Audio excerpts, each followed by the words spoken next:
विश्वातील प्रत्येक मराठी माणसासाठीचा हा ऐतिहासिक आणि अभिमानाचा क्षण।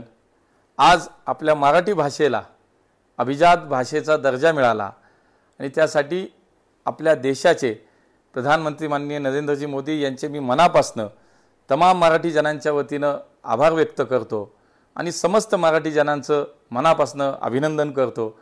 गेल्या अनेक वर्षापासूनची ही मागणी माननीय मोदीजींच्या या निर्णयानं आज पूर्ण झाली। संत ज्ञानेश्वर महाराज आणि संत तुकाराम महाराजांच्या या महाराष्ट्राचा हा गौरव आहे आणि या निर्णयाने आता निश्चितपणे मराठी भाषेचं महत्त्व, मराठी भाषेची प्रतिष्ठा ही अधिक वाढणार आहे। इतकंच नाही तर मराठी भाषेच्या श्रेष्ठतेवर आता राजमान्यतेची मोहर उमटली आहे।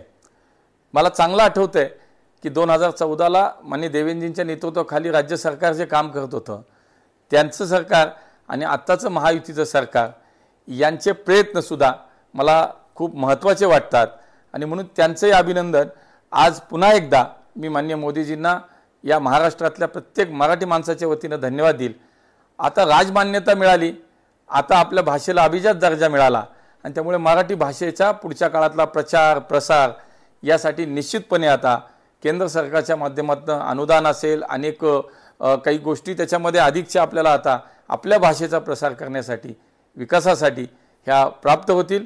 त्यामुळे प्रत्येकासाठी आजचा आनंदाचा आणि खरं तर अभिमानाचा क्षण आहे। पुन्हा एकदा सर्वांचं मनापासून अभिनंदन। माननीय मोदीजींना खूप खूप धन्यवाद।